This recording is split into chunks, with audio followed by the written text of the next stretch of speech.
Hello everyone and welcome to this week's edition of First and 10. I'm joined of course as always with the play to my kid, Matt Etchier. How you doing, Matt? A good week of football, eh? Great week of football. Canadian Thanksgiving. It was awesome watching football, eating turkey. Exactly. We did it our way, Americans. Let's be real. We had, you guys just get the NFL, but we had, you know, we had our CFL with OUA, we had NCAA, and of course the National Football League. And if you started Thanksgiving a little early on a Wednesday, you had the UFL.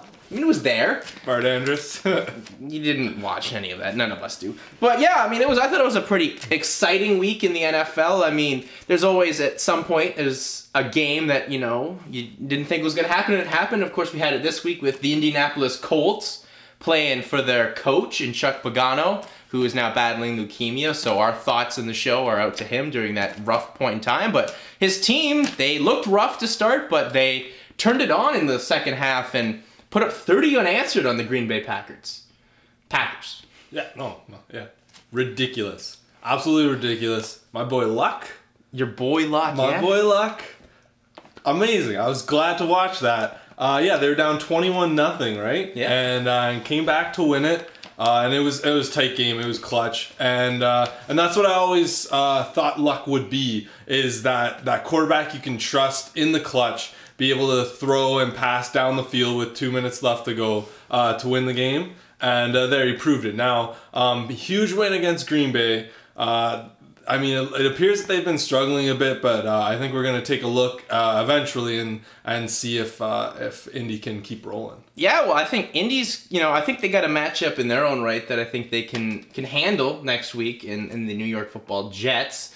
Right. But, you know, I guess, you know, sticking with Green Bay here, what is going on? They're up and down like a yo-yo. I don't even know how to judge the Packers anymore. Honestly, that team now worries me because they, in that Colt game, not only had they lost Greg Jennings last week against the Saints, but now they lost Benson and they lost Raji. They lost someone else as well on offensively, which just messes with the team. But losing Benson, I think, was a big deal for the running backs because, you know, while Benson isn't, you know, the next Walter Payton or anything, he was the most solid running back that football team had had in years. And, you know, B.J. Raji's really one of the leaders on defense, and to lose him is crucial. And I guess you could see how Green Bay kind of had that happen, and now they got a real tough test in their own right on Sunday Night Football against the Houston Texans. So yeah, that's going to be tough. It's an interesting matchup. It's interesting that you say they have all these injuries on offense, yet I don't think it's their offense that is the issue. The last 2 weeks, they've put up 28 points. 2 weeks ago, I mean, they beat the Saints. This week, they lost to Indy. But both weeks, I believe that they had 28 points. And I think that should be enough, for the most part, for a team to win a football game. It's this offense. And you know what's scary? It's their defense. And what's scary is their passing defense and the rushing defense is just awful. I mean, last week you saw with Indy, they just threw all over them. This week, Houston is just going to run, and really exploit Green Bay defense. Green Bay is going to take another loss and fall to 2-4. See, that would be interesting. I mean, that really, to me, makes that NFC North division just so much more interesting because the Bears are playing extremely well football. I thought that they can play, and I picked them to win the Super Bowl this year, and they're living up to the hype now. Granted, they played Tony Romo, who's known for throwing 9,000 interceptions, as we discussed last week, and they didn't play a real tough, challenging team in the Jacksonville Jaguars. And even though that game was a 6-3 game for a while, once Blaine Gabbert threw that pick six, that defense was on. And when you have a defense that's like an offense in the NFC North with the Bears, that scares me because, you know, the Lions could be that in their own right, but the Lions, I don't know. I mean, they're kind of at a stale point. They had the bye week. I think that could be a good thing for them to help not only heal Stafford up, but maybe get that defense remotivated and stuff like that, and hopefully Megatron and Stafford can connect again. But I guess the team in this division that nobody saw coming, the Minnesota Vikings, where is this coming from?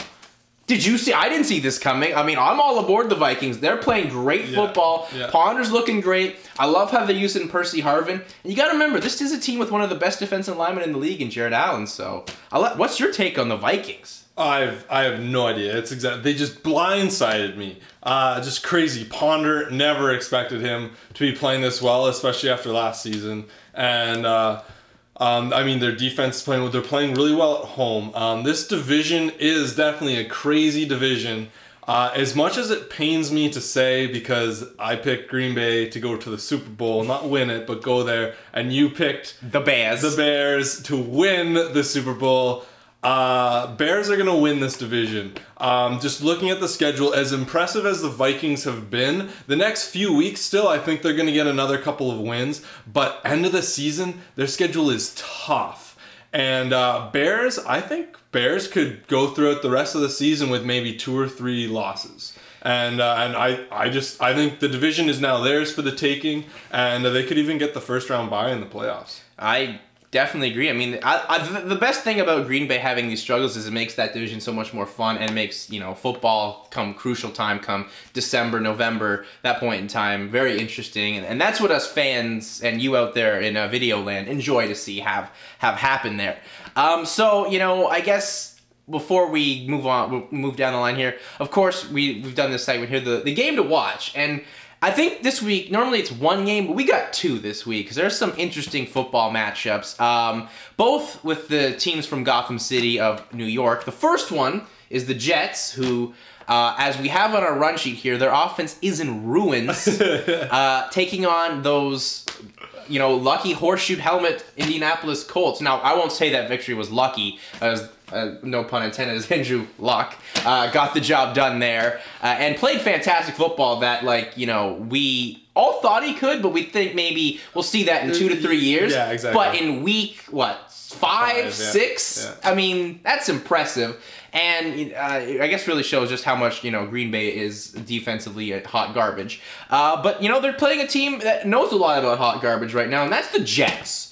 They have looked so bad the past 2 weeks. I wouldn't say that bad against the Texans. I thought they put up a bit of a fight against Houston, but I don't know how much that is Houston cooling off, because they got up pretty early and it seemed like they turned off the Jets. No pun intended.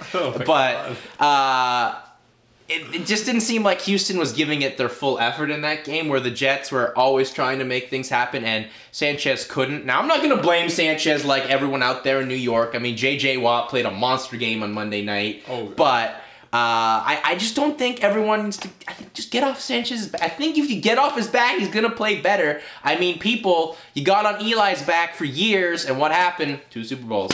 Get off his back a little bit. He'll prove you wrong. Trust me. And he's taking the Jets to 2 AFC Championship games. Come on.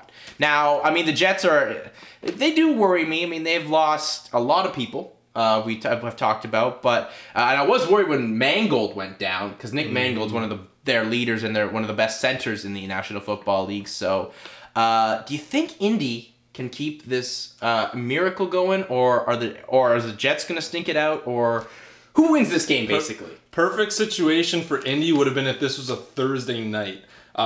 Their emotions are so high, and you get a quick week and you're still riding those high emotions. I mean, for sure there you can see how jacked up Indy would have been and just would have came out firing on Thursday. They still are on Sunday, but it's just going to be, it's not going to be as fresh, you know what I'm saying? And I think Indy is going to win it, just because Jets, I agree with you. I like Sanchez. I think he is a good quarterback. He's a quarterback you have to manage, though. He's not a Tom Brady. He's not an Eli Manning. Well, I think he's maybe more like Eli Manning, actually. And don't give him too many passes. But it's not Sanchez. It's their O-line. If you watched, so many of his passes, he would have to hurry and throw, and his pocket is just so close to him. He has no space to maneuver, no lanes to roll out of. And I mean, some of that was also Texans' D-line as well. But Jets have a lot more issues than quarterback, and I think New York and the Jets need to stop focusing on Sanchez and maybe focus on some of those other areas on the team that need to be worked on. But I'm taking Indy. I think they're going to keep rolling, and I like the look of the team now. I do. And I just don't think that Jets, they're too banged up. I as well. I mean, Indy's got a lot of momentum. I think, the way Reggie Wayne also stepped up last week, I think that's going to be a big thing for Indianapolis to have. I think Indy has right now the right chemistry, the right methods to beat a struggling New York Jet team. Mm-hmm. That, their defense, while like I said, they didn't play too bad. Their defense didn't play too bad either. But I don't know how much that is of Houston just turning it off in those elements there. Yeah. So I like Indianapolis. Now our other game to watch features the other team from New York. And it's a big one, folks. I mean, this is a rematch of the NFC Championship game where the New York Giants, his team, took it in overtime after Kyle Williams could not hang on to the football. Now, it was a wet football day that day, but hey, I mean, you got to capitalize on the mistakes, and that's exactly what the Giants did and would go on to win the Super Bowl. This year, bit of a different story. I mean, I think the 49ers were a way better team than they were last year. It seemed last year they were kind of like what, Minnesota's doing. They just took a lot of people by surprise, and people didn't know how to believe into the hype. This year, people have bought in, believed, since... And they've proven. And proven. Yeah. Since week one, really, the preseason people that did this. I'm really interested to see how this game goes, because I think the Giants, since week 3, when people doubted them against Carolina, they've been playing really good football. Now, they had a scary first quarter against Cleveland, but I think Cleveland isn't as bad as we think they are. It's just, they played a team that's really a monster in their own right there, on the road, too. For 2 rookies, that's a lot to handle. San Francisco's coming off a history-making performance, as they were not only the first team, they were the first team to throw and run the ball for 300 yards against my Buffalo Bills. That will not be talked about, but I'm really interested in this matchup. I'm going to let you start, since, of course, you're a Giant fan. How do you see this one going at Candlestick? Both these teams, very similar teams. That's why I like watching both of them play. Very balanced. Run first, then pass the ball, use play action to move the ball down the field. Great offenses, both pride themselves on defense, solid defense, both rush defense and pass defense. And so, yeah, they're very similar. And if you look at their statistics this season, also very well. It's a very tough matchup to pick. But in the end, I got to go with my New York Giants. Of course. And it's not just a bias thing. It's not because I like them. It's because San Francisco has kind of taken a couple weeks off here. They had the struggling Jets. They shut them out. And then they beat Buffalo last week, so I won't talk about it too much. Pretty handily. I have a feeling that San Fran might be thinking they're on cruise control, may take a step back, and I think Giants can take them by surprise here and really lay a licking on them. I think it's still going to be a good game, but I say Giants come out on top. I'm going to disagree with you here. I don't think San Francisco has taken the past couple weeks off. Personally, I think when you saw them play the Jets, I mean, the Jets, I guess you wanted to get a little bit more up for because of what they kind of done in the past previous seasons, and they were able to do the option better than a team with an option quarterback, and their defense proved how good their defense really is, shutting out the Jets. And they dominated my Buffalo Bills. Now, Buffalo in their own right kind of messed themselves up with penalties. They took a kickoff, or punt return, kickoff, what have you, back to the house, but a holding penalty. And Fitzpatrick threw some of the worst passes I've ever seen. But however, my point here is when you're playing teams like that, you're supposed to go out there and dominate like that. And that's exactly what they did. Really amping themselves up for a game they're going to care about. See, that's what I like to see in a team like San Francisco, unlike what you kind of saw from Houston, where they were easing off a little bit, it seemed. And you want to always go out there and, play to the final whistle. And that's what I like. Now, not like I'm saying here the Giants are going to be pushovers. I mean, the Giants are in their heads because they not only won last year the NFC Championship game, they won it in the same stadium they're playing this weekend. So the San Francisco 49ers are going to be extra motivated, I guess, for that aspect. The only thing worrying me for the 49ers is Alex Smith has like a strained or bruised finger in his throwing hand. So he says he's fine, and I believe he is fine, but I mean, that's just something you got to look out for. With the Giants, they've been looking fantastic. I mean, your boys have been playing great football. The Manning to Cruz connection is just as good as it was last week. 3 touchdowns? I believe so. Week? Oh my god! And some of them it was. And I love that salsa. You gotta love that salsa because people like to say salsa. Seinfeld reference. But you know, this is gonna be a real good game. I'm leaning with San Francisco. I think it's as close as it was last year. Hopefully, Kyle Williams can hold on to the football. I'm taking the 49ers by a field goal. Okay. I mean, I guess one of the themes we've talked about today here is the success of Andrew Luck, and you know, but we got to really look at here. Look how well these rookie quarterbacks have been doing in the National Football League. I mean, you got Andrew Luck after last week. You know, Robert Griffin III has been playing great football. Tannehill with the Miami Dolphins has been playing great football in his own right. And I think Brandon Whedon's kind of lived up a little bit. I mean, he got it close against Baltimore. And in a good first couple minutes there against your boys, the New York Giants. And your boy Wilson. Oh, yes, absolutely. So, I mean, what do you think has led to all the success of these rookie quarterbacks? I mean, we hadn't seen successfulness in rookie quarterbacks in a number of them since 1969. That's right. 69! Yeah, the previous high was 3 rookies in a season, and that was in 1969. This year, 5 rookie starting quarterbacks. It's remarkable, but I mean, I can't say that it wasn't unforeseen. We've seen a lot of young quarterbacks come out of the NCAA and begin starting for their team. Colt McCoy, Cam Newton, sorry, can't believe I couldn't remember him. Sam Bradford, those guys. Tim Tebow was expected to be a lot better. I don't think he's quite NFL ready yet.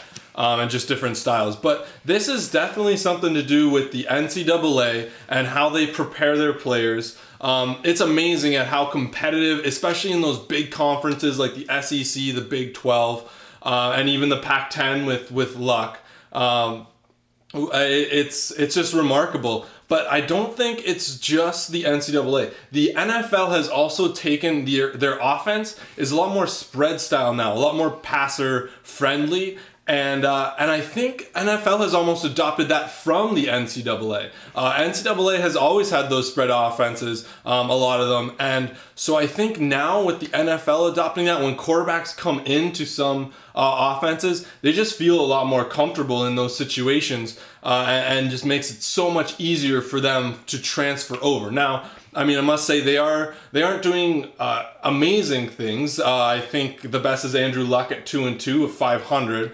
The rest of them are under 500, but just remarkable what's happening. I love it. I mean, everybody loves young talent coming in and proving themselves. RG3, so explosive, so exciting, and I mean, they're all 5 quarterbacks are quarterbacks to watch. It's amazing. Well, I guess going to your point of teams' records, Russell Wilson does have a 3-2 football team in Seattle. But yeah, I mean, I think it's definitely how they're preparing the quarterbacks in the NCAA and stuff of that nature, just because, you know, it seems like all the guys that used to left the NFL and have gone to the NCAA, I think they've honestly given quarterbacks now a whole realm of a different perspective and just a lot more mentoring that you really couldn't get from just a guy that had coached college, because he only knows that, and then you're taking a guy that had been at the highest of the high. He went down a peg or two into the NCAA, but he's doing a good job mentoring the future, and that's exactly. I'm more so basing that off of Mike Sherman, who coached Ryan Tannehill last year at Texas A&M, and now he's offensive coordinator in Miami. But I mean, it's not just him; it's a bunch of quarterbacks and stuff like that, or coaches, I should say, like that, and it really makes the game exciting. And I mean, it's proving more so that rookie quarterbacks are not just great clipboard holders; they can throw a mean football. Quickly, I guess before we finish up today's show, there's a couple of games we just thought we'd quickly give our thoughts on. Normally, like we we give our thoughts on the Thursday nighter. This Thursday nighter is going to just not be that interesting. Pittsburgh and Tennessee, quickly. Steelers by a lot. Steelers by all of Nashville. The St. Louis Rams, who looked fantastic last week, against the surprising nice playing football Miami Dolphins. Rams. I'm going to go Rams as well. The Chiefs and the Bucks, 2 teams that are struggling. One team doesn't have a quarterback. One team's coming off the bye. Who are you liking? Tampa Bay. I like the Bucks as well. It's at home. The Minnesota Vikings and the Washington Redskins, what could be a real explosive duel. So you definitely want to check that one out. RG3 is healthy. Washington. I'm going to go with Washington. I don't know how well Minnesota can handle the turf, or the grass, I should say. And like we had already discussed earlier, the Giants and 49ers. You're going Giants. I'm going the 49ers. But yeah, I mean, this has been a pretty interesting week in the NFL. Of course, I guess also we should make note that the New Orleans Saints won last week, and you know who picked them? Me, because I was still with the faith. Drew Brees setting the record, breaking Johnny Unitas' consecutive touchdown record to Marcus Colston, who was number 19. So there's that. Johnny U19 is that. I mean, that's eerie. And they won with Sean Payton in the building, which is also an interestingness in its own right. He's gonna be asking to attend more games. I don't know why he can't just stand there. Why not? Come on, Goodell, you're cool. Yeah. And I guess before we leave, we haven't talked about the Monday nighter with, of course, the San Diego Chargers who fell to those New Orleans Saints, and the Denver Broncos with Peyton Manning in, you know, another primetime game. I mean, for one, Peyton Manning, good guy, nice guy, makes funny commercials, great quarterback, great athlete, but aren't you just getting a little sick of Peyton Manning and all these big games week after week after week? Like, give him another simple 1 o'clock game like when they played the Raiders. Like, the NFL is basically treating Peyton as a hoe. I mean, aren't they? Because he's out there like, hey, Peyton's back. Woo, look at him. People like to watch him. People do like to watch him. Maybe they think it's Eli. Unfortunately, Eli wins a lot of Super Bowls. Now, he's got one, but I mean, Eli's won 2. Whoa. Hey, I mean, we've seen the Eli brother shirt, so that's available. So there's that. But of course, this is going to be a big division game in San Diego. Huge division game. Both teams kind of struggling. I think the Chargers did prove they're better than what we all thought they were. I lean San Diego. Payton's always had trouble in San Diego. Yeah. I'm taking Denver. I'm expecting Denver's defense to step up, and I think they're going to be too much for the Chargers. Rivers is going to throw a couple picks, and they're going to get taken back for some points. Well, hopefully they play better when it counts, defensively or offensively, what have you, because they took some stupid penalties in that final drive there. Some of them were ticky-tacky, but they took some dumb penalties there. I expect Peyton to get electrocuted by the Chargers, and I think San Diego wins, moves to 4-2. Peyton goes to 2-4, and he's going to be wondering when the Buick commercials come around. But that's going to do it for this week here on the show. For Matt, I'm out. Peace.